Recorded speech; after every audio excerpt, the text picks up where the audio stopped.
waiting. Apologies for the air conditioning. As I was... Thereof, rather. It was made yesterday. When I inquired whether we can assist with the fixings, I was told that there's certain procurement legislation that would block that. Bear with us. I think Dennis would yes. So yeah, Mr. Lucette, Christian, how are you? Oh, sorry, I just saw you. Ready to go? I did. You're ready. Okay. Hello, everybody. They say that when you're nervous, you must imagine your audience without clothes. So given the current heat, I'm sure you're all very happy to know that you're all currently naked. So, I stand here before you on behalf of Denis Solomon's family, and in particular his 3 children, Elizabeth, Paul, and myself, to try to gather together with some coherence the varied threads of a richly lived life. Indeed, I think that we are dealing with several different Denises here. There was Denis the intellectual, as so ably pointed out in the Newsday feature last Sunday. He won an Ireland scholarship while at QRC and attended Cambridge University, where he earned a degree in modern and medieval languages in 1957. He also went to Columbia University, emerging with an MA in 1966 and an MPhil in 1974. In 1990, he completed his PhD in linguistics from UWI. I believe his supervisor is here with us today. He was, among other things, and at various times in his life, a senior lecturer in linguistics and French at UWI, a translator and conference interpreter, co-founder of the Trinidad and Tobago Humanist Association, a founding member of the Tapia House movement, a senator, a diplomat, and a columnist and editorial writer. He was also a dedicated woodworker. There is little that I can add to the reflections on his intellectual and professional characteristics already made by the likes of B.C. Paris, Reginald Dumas, Eric Maitre-Jean, Kevin Baldio-Singh, and others. So I won't try. They have all spoken of his keen intellect and his tendency to not suffer fools gladly. I would only add that he had a very broad definition of fools. So that was definitely Denis Solomon. But there was also Denis Solomon, the father. Each of his children carry his mark. He was an avid sailor, a trait that 2 of his children have inherited. He loved poetry in general, and limericks in particular, the dirtier the better, a trait which 1 of his other children inherited. In fact, many years ago, I suggested to my father that a fitting poem to quote at his funeral would be Dylan Thomas's lines, "Do not go gentle into that good night. Old age should burn and rave at close of day. Rage, rage against the dying of the light." He dismissed this suggestion out of hand, saying that it was sentimental crap or some such Denisism. And indeed, perhaps it was an unnecessary exhortation. After all, our father never went gently into anything, and he certainly raged against a lot. He cut quite an awe-inspiring figure to 3 young children.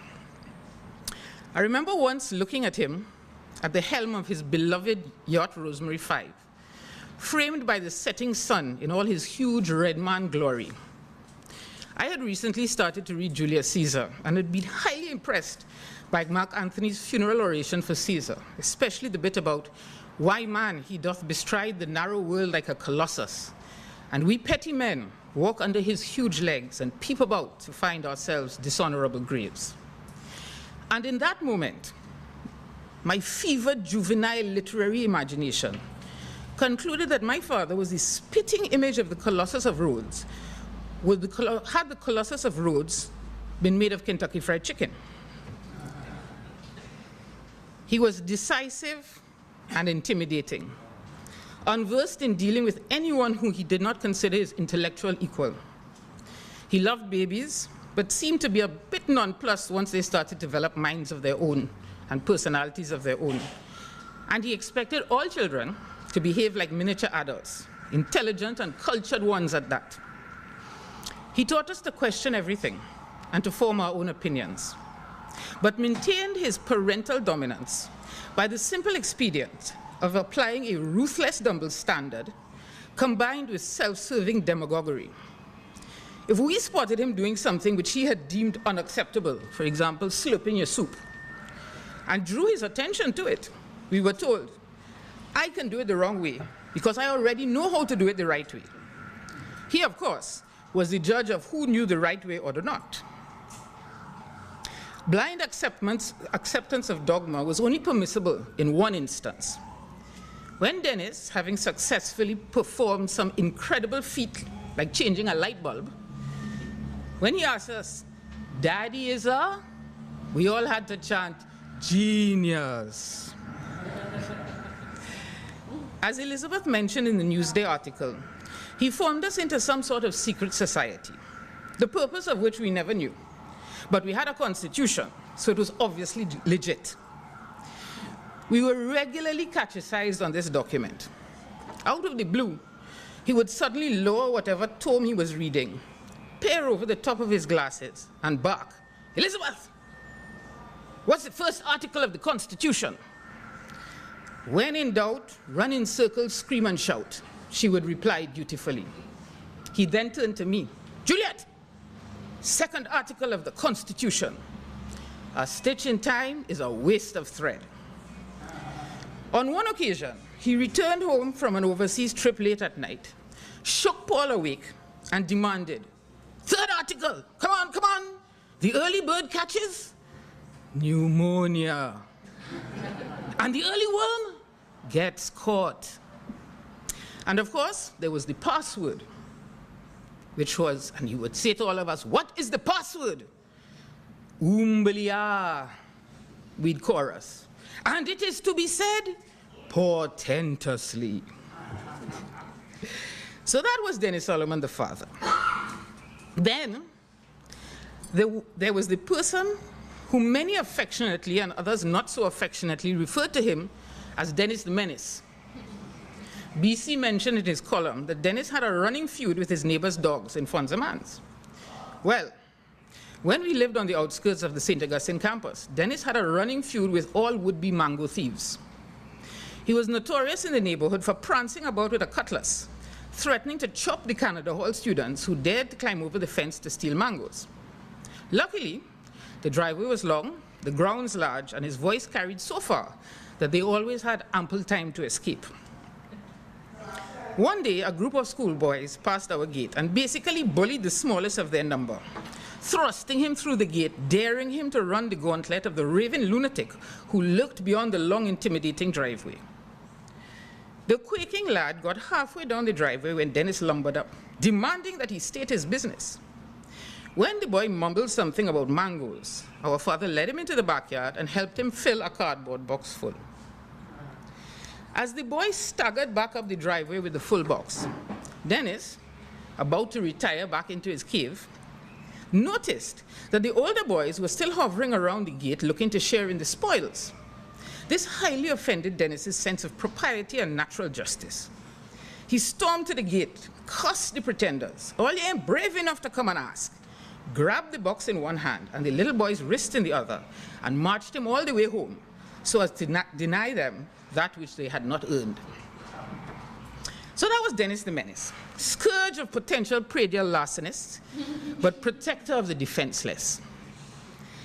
And then there was Denis the activist. So many anecdotes, so little time. But one of my favorites, though. During the 70s, we lived on Gasperi Island and commuted daily to our school and his work on a pirogue to the Coast Guard base in Stobles Bay, and from there by car to St. Augustine. In those days, even though Chaguaramas was no longer a US military base, you still had to have an official pass to enter and leave. The pass, I believe, was easily and cheaply available for purchase at Woolworths. I believe it was like 10 cents. But that's not the point. Denis's view, which he loudly expressed every time he was stopped at the gate, was, "This is my blasted country and I don't need no pass to go nowhere." So for a while, this seemed to work. Every morning and evening, whatever young army private was manning the gate would say, "Good morning, Mr. Solomon, may I see your pass?" You know I ain't had no blasted pass. A shrug, he get waved through. But this civil disobedience could not last forever, unchecked. So one day, he was denied exit and told to pull aside to let another car through. Predictably, he revved his motor and shot through the gate before they could close it. Shots were fired, and there was definitely at least one bullet hole in the windscreen, where he didn't stop and proceeded calmly to his office at UWI. He then called the Tapia House Review and informed them, this evening I'm going to get arrested, so send a photographer. Now, bear in mind here that Denis Solomon's UWI University lecturing outfit was a shirt jack, khaki pants, and a pair of butter rubber slippers. That evening, he drove up to the Shagarama's gate and was told by the officer on duty to get out of the car, to which Denis replied maturely, "No, and you can't make me," or something to that effect. Long story short, there was a subsequent photo published of my father, our father, being bodily dragged from the car by several heaving officers, arms crossed like a petulant child, one butter slipper in the gutter nearby.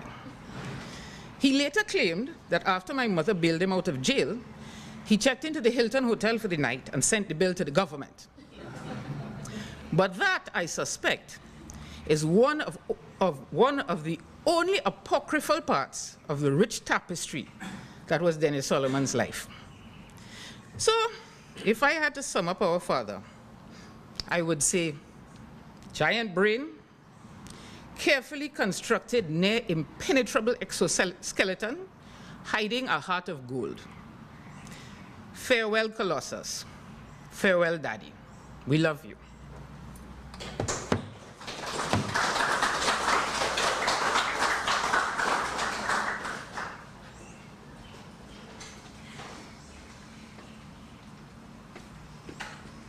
Hi.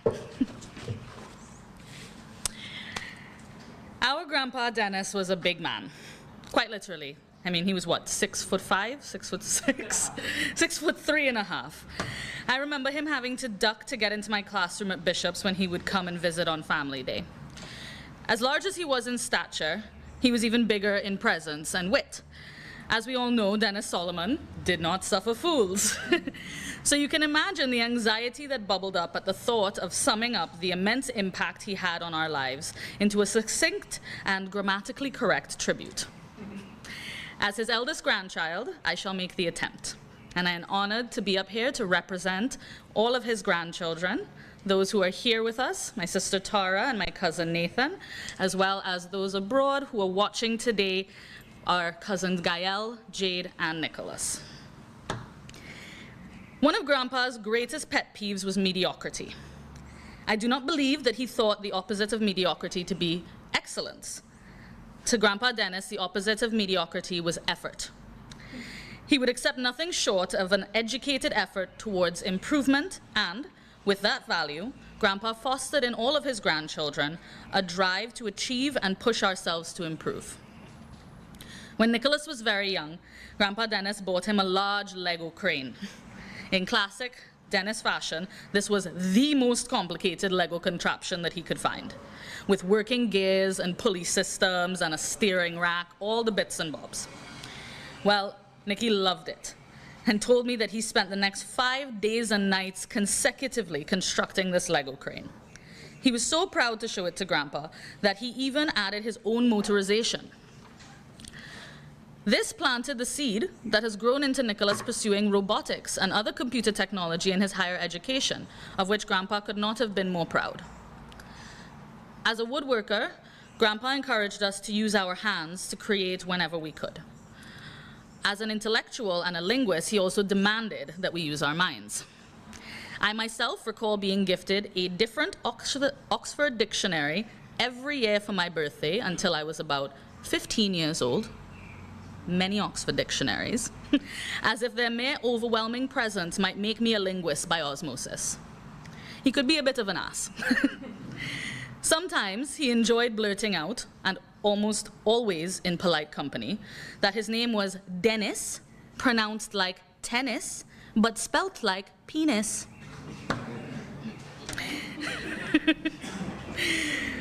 Grandpa certainly sharpened us all with his wit. My cousin Jade recounts frequent debates while he was living with them in Peru. Jade, like most of us, wanted to impress Grandpa Denis, so she would ask him about books that he had read, pretending at first to have read them herself, so as to strike up conversation. And in doing so, he encouraged her to read more.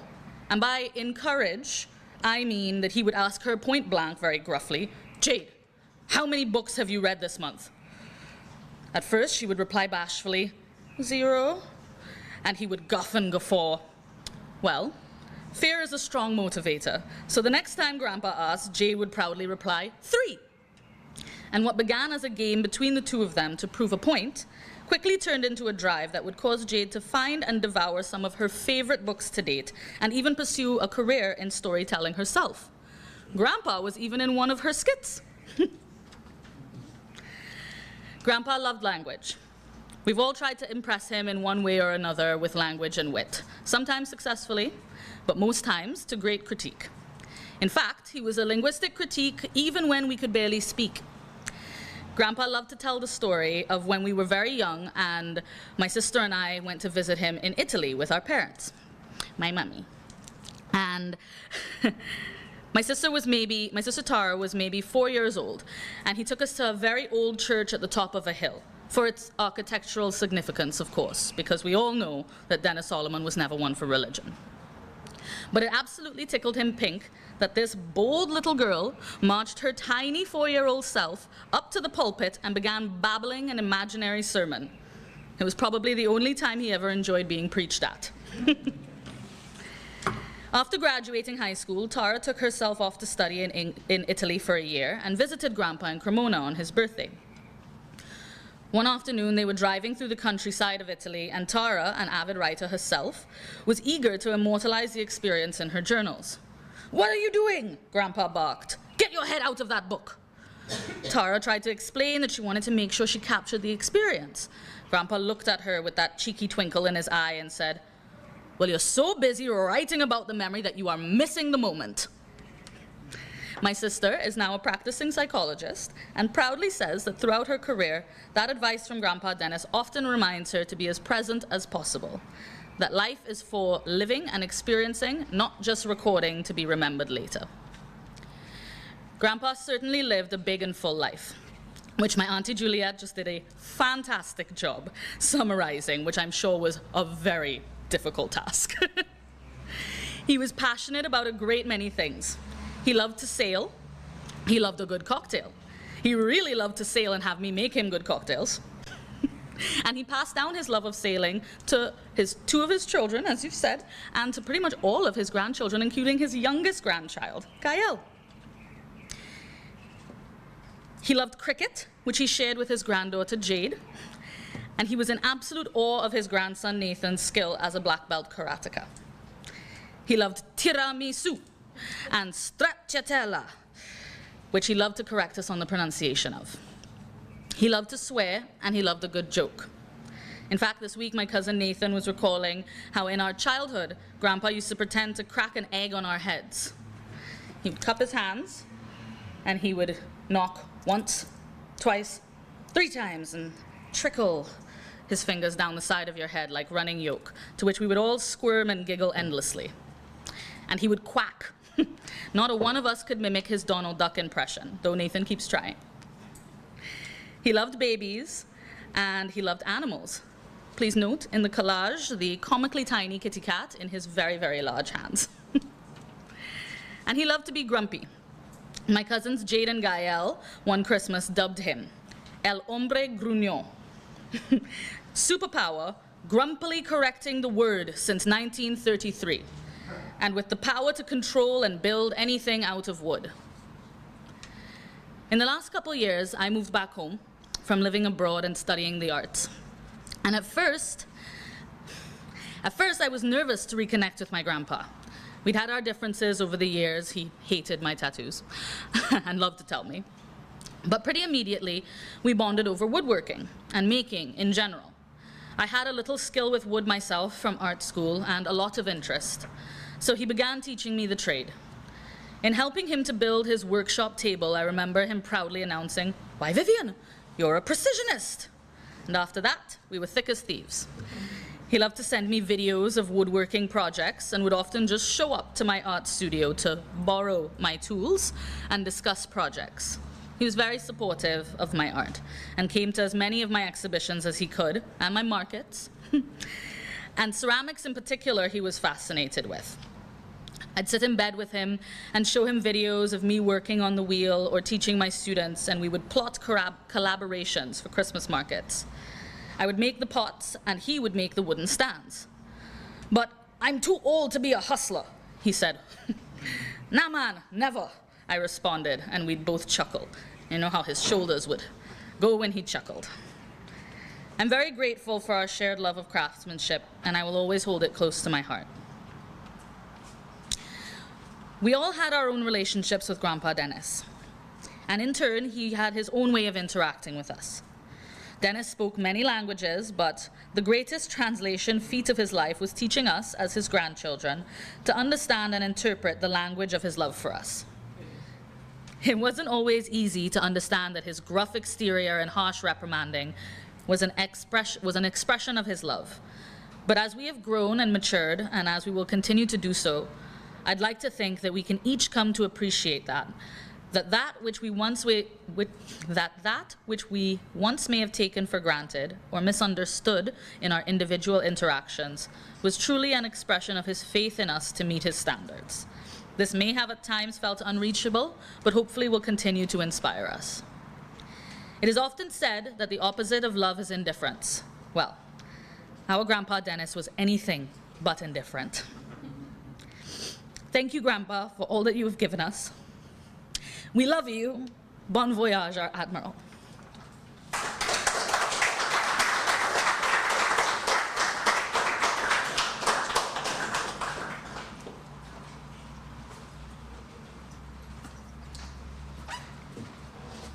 Good morning, all. On behalf of my university and interpreting colleagues in Trinidad, Dominican Republic, and beyond, and of many of his past students, I want to extend my sincere condolences to Denis Solomon's family. The first thing everyone said when I announced Denis' passing to colleagues and friends was, "But we thought he would be here forever." That's exactly how I felt myself when I heard the news. So it's going to be a bit difficult to summarize 35 years of anecdotes, so we'll just have a selection today. I still remember him going around campus with a red pen, correcting some of his university colleagues' notices on their office doors at UE whenever he spotted a mistake. I hope things have changed so that I don't have to do the same. He was the first grammar and spelling Nazi I knew, maybe even before the term was coined. He was especially vocal when he saw or heard a would used inappropriately instead of a will in a sentence. And another one of his pet peeve, something that used to drive him up a wall, was to hear on the news some broadcasters pronouncing the word vehicle by putting the stress on the second syllable instead of the first and sounding the H too harshly. Even the pronunciation is a very highly prescriptive and different ones are considered correct. He used to tell anyone who wanted to hear, "It's vehicle. The stress is on the first syllable like bicycle and testicle." As you guessed, after that, I never said it differently. I also remember him reprimanding, cussing, an overbearing diplomat who had behaved very inappropriately in a professional context. But more importantly, I got to read the letter he penned to the international organizations who had to part with his services after the incident due to diplomatic pressure. He wrote a letter admitting full responsibility for his outburst, not apologizing, mind you. But he asked for the team of interpreters who had been working with him for more than 10 years not to be penalized for something he alone had done. They followed his advice. That is integrity for you. My ex-wife had a run-in with him on campus when she was his student. I remember he had accused her of cheating because the quality of her language in a paper was so high that he refused to believe that she had written the assignment herself. She challenged him. I'm not sure what she did. Maybe she wrote a piece in front of him in his office, and eventually gave her the grades she deserved. And I think he liked that. He liked people standing up to him. He didn't like muumuus. He didn't like meek people. He was tough, yes, but he was fair. I never had a problem with people who are demanding once they are also demanding with themselves, and he definitely was. Denis was always striving for excellence. He detested mediocrity. Maybe he could have been a tad more lenient with people at times, but he also knew how to motivate people when needed. I was very honored when I set up the translation and interpreting unit at UE. I approached him, and he allowed me to use the same acronym as the company he had created. He just told me I had to change a couple of words because the company was registered. So that's how CITB lives on today as the Caribbean Interpreting and Translation Bureau instead of the Caribbean Interpreters and Translators Bureau. As a tribute to the man and to all the work he put in over the years to convince people that, yes, you can access quality foreign language services locally. When he set up the first interpreting training program at UE in the early 90s, he convinced the Council of Europe and the University of Central London to partner with us at UE by sending trainers. He mentioned it to me, and I said to him, interpreting, that's for mad people. I tried that once, never again. To which he answered, well, that is too bad, because I already signed you up, so now go and pay your fees. That was Denis for you. I wonder how many grammar and pronunciation mistakes I made in that short speech. Forgive me, Denis. He had a good innings, of course. 88 is a respectable age to go. But it feels strange that I will not be getting one of his usual abrupt phone calls to which I had become so accustomed. Here goes. Phone rings. Me, hello? Denis, how do you say diligent in French? Me. Hi, Denis, how are you doing? Denis, how do you say diligent in French? Me, well, you could use consciencieux, or in a different context, maybe you can use rapide, or sometimes dial tone. Me, okay, bye, Denis.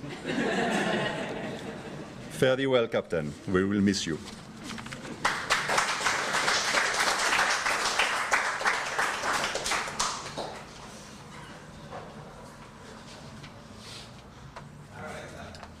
Well, I thought I knew Denis, but clearly whole heaps of people have more anecdotes than I can ever have. My earliest recollection of Denis Solomon goes back 71 years to 1952, when I entered Queen's Royal College. Denis was one of the winners of an Open Island Scholarship in 1951 and came to school to visit the masters who had been his teachers. When he came into our classroom, we stood and cheered. Our paths would eventually cross again and become intertwined in the late 1960s when he joined the staff of the University of the West Indies. As colleagues over the next 25 years or so, we collaborated on a few projects that have produced lasting impacts on our university, our field of scholarship, and our region.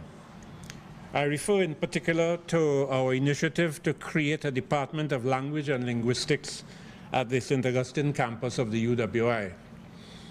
The second collective effort was the founding together with a cluster of like-minded scholars, both within our region and beyond it, of the Society for Caribbean Linguistics in the early 1970s. The third initiative was our engagement with scholars across the region, including Haiti, Martinique, and Guadeloupe, to develop a common writing system for the French Creole languages of our region. Working with Denis was not easy. I think you've grasped that. He had a formidable intellect, driven by innate intelligence, relentless logic, voracious reading, confidence in the quality of his academic formation, and a commitment to being as right as it was possible to be given available data. He thrived on combative debate. As long as your resistance was based on pertinent data and positions that he considered respectable, he respected you. Woe betide you if you folded, or if your resources for response faded in the face of his onslaught. The scope of the references on which he could draw was formidable and enhanced by the range of languages and literatures that he commanded. His first degree at Cambridge in modern and medieval languages provided him a broad platform for developing fluent native speaker proficiency in English, French, Spanish, and Italian, with a working knowledge of Russian as well. His pursuit of linguistics added French Creole, and he applied the array of related knowledge to the analysis of the grammar of Trinidadian English lexicon Creole. He wrote two important treatises on Trinidadian. The first was his master's thesis at Columbia University, entitled The System of Predication in the Speech of Trinidad, a quantitative study of decreolization. And the second was his PhD dissertation, Syntax and Semantics in Caribbean Creole. These works eventually led to his 1993 publication entitled The Speech of Trinidad, a Reference Grammar. Denis decided to pursue a PhD later than one would have expected. The truth was that large numbers of people, including staff members and students, would address him as Dr. Solomon, and he grew tired of correcting them that it should be Mr. Solomon.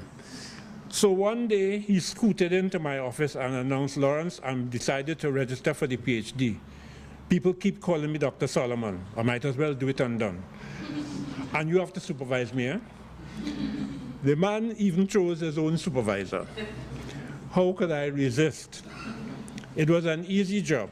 I just had to make sure he stayed on track. It was pivotal in the development of at St. Augustine of the postgraduate diploma in interpreting techniques, to which you've made reference, a program of significant importance for our region, given our geographical location and our socio-political engagements. In all of his teaching, he set the bar high and made demands of his students of similar order to those that he made of his colleagues and collaborators. His scholarly mind was not confined. Sorry. Made some grammatical errors. Yeah, I think so. Yeah. I have to check it. Word editor checked it, but I don't know. They might have done something wrong. Yes. His scholarly mind was not confined in its activity to his university work. He was a political activist at a crucial time in our socio-political evolution. His membership in the Tapia House movement in the fateful years around 1970 drew him into formal participation in our political life. Even after his formal engagement, his newspaper columns invited sober reflection on important themes with a light touch of humor, enough to make the sting of his views palatable. For me, one of the most memorable was his column of February 21st, 2005, when he subjected our national anthem to a piercing analysis under the heading, "Our Empty National Anthem." Grammar and literary merit were found wanting. I always marveled at how much Denis got done.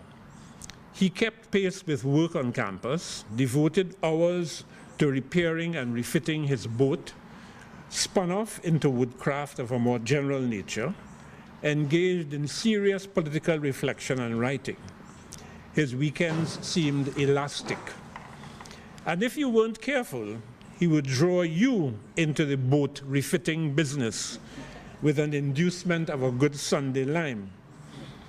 The lime would include toting wood, sanding, and varnishing, with the conversation going anywhere over the noises of the woodwork. If you saw Denis as a rough guy, you did not know him well enough. Show him a baby or a child, and there you had Denis the softy, gentleness personified. He would absolutely melt and become a malleable putty. He loved children and was good at kuchiku, keeping them amused and interested. Our daughters remember Uncle Denis with immediate smiles and memories of a variety of visits. Elsa, our eldest, shared her memories of him in this way. "My childhood impression was of a tall, lumbering bear of a red man with a wide, cheerful smile. Yes, he had a great smile and an engaging laugh. Definitely loved a good argument. He was very gentle with children. With us older ones, there was gentle teasing and the odd joke. He kind of fills up a room when he walks in, as if his personal energy field moved ahead and around him, carving a space in the air. End of quote. We are the poorer for his passing. He leaves us much to reflect on, admire, and emulate. Thank you.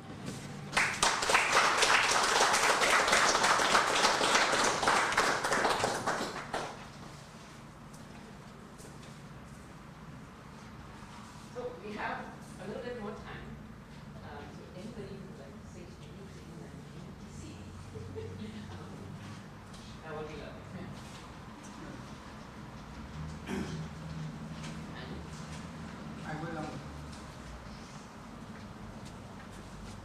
Good day, everybody. I would love to repeat something I wrote about, so if you read the column, it's my favorite memory of Denis as a writer and as a man, as Denis. He wrote this terrific column about himself as a teacher, where he claimed to be good at teaching only twice in his life. Once, when he explained parallax to a Rastafarian in Jamaica. He was sitting on the porch of his university home, and he saw a very agitated Rastafarian walking up and down in front of his house, staring at the moon and becoming more and more upset. So Denis stood up and called out to him, "What is the problem?" And the Rastafarian jerked his head towards the moon and said, "Ima move." So Denis said, "No." And he then explained parallax, the apparent relative movement of one object due to a movement on the part of the observer. And he left his porch, went outside, and walked him past the lamppost, and then said to him, "You are move." And the other, and I'm sure it is appropriate for a remembrance of Denis to be inappropriate in the way in which I will now be. The other great claim he made to being a good teacher was when he taught a group of small Trinidadian children the proper way to spell fuck. They were having the time of their naughty little lives, writing the word on the pavement, spelling it with the harsh Trinidadian pronunciation that is used when you're really angry with someone, "Fuck you." So they were writing F-O-C-K. And he said, no, not a bit of this. Come on. And he made them write it out several times before dismissing class and sending them on their way. Thanks very much.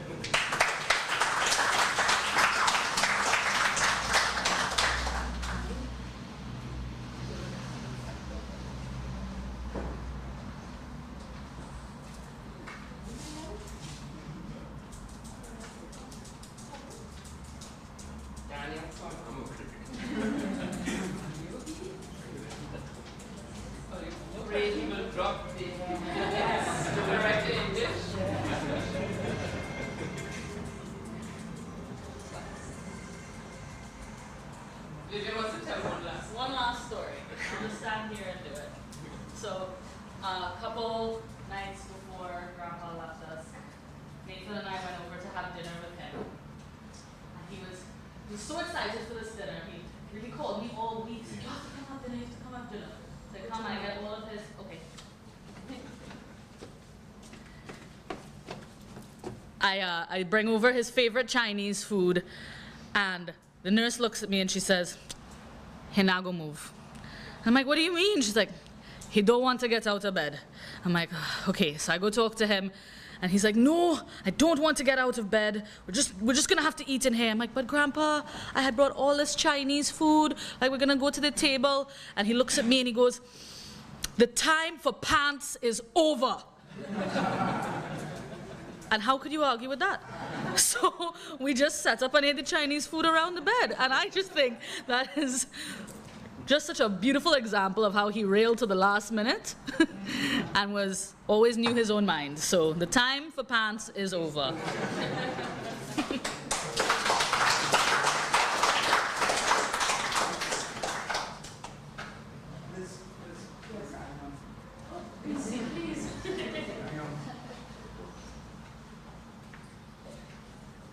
This is the God-honest truth, as far as I can use that expression with any kind of integrity. Larger than life was defined by Denis. On my way here, I parked the car all the way, and when I got out of the car, I thought, I fully expected him to be here. I thought he would not be in the coffin, but standing next to it, perhaps explaining how it could be made. There are precious few people who touch lives the way he did, with the force that he did. I'm very, very grateful to have known your father, grandfather, father-in-law, grandfather. Thanks very much.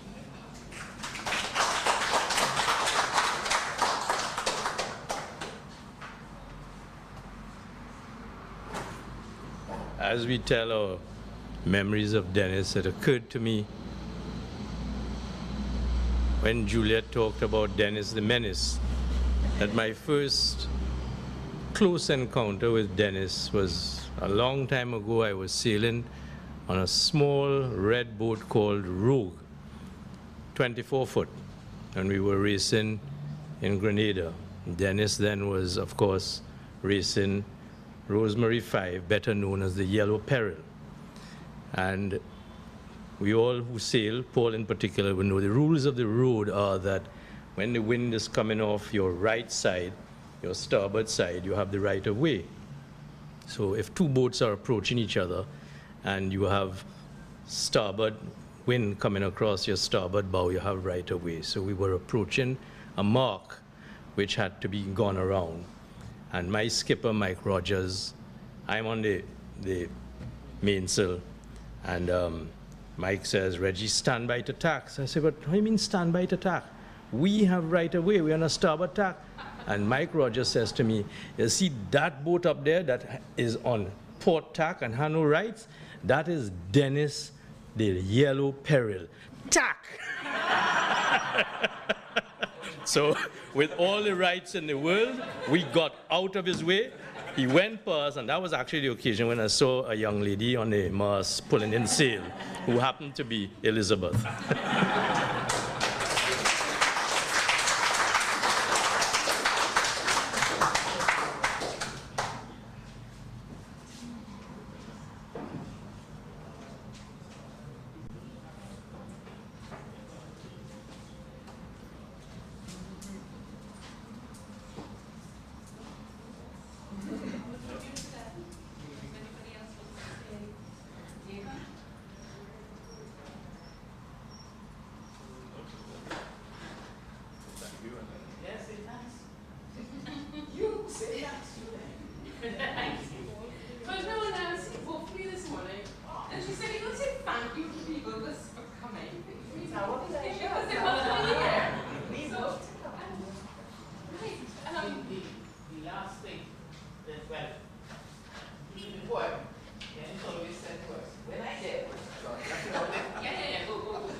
Denis always used to say to us, you see this church business and this funeral business? None of that. He said, when I dead, you put my body in a black toffee bag, pelt me into the Gulf of Paria, and everybody in the family have to eat fish for a month. Well, due to, environmental concerns and the fact that Paul hates fish, we settled on this ceremony. So hopefully he will approve, or at least not be too disapproving of the way in which it has been run. And I ain't care, Nancy. Thank you all for being here. I just want to welcome Mr. People who just entered, who were Adonna and Brian, who looked after that.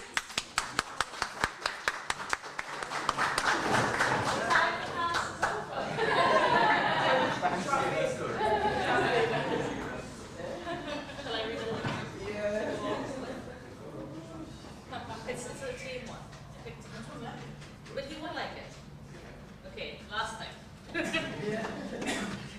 Grandpa loved limericks, and he used to just spurt them out at me, and gosh, some of them were foul. So I actually did some research, and I cut it because I thought my speech was too long, but for some tamer of dirty limericks. And one was, there was a young maid from Madras who had a magnificent ass. Not rounded and pink, as you'd probably think. It was gray, had long ears, and ate grass.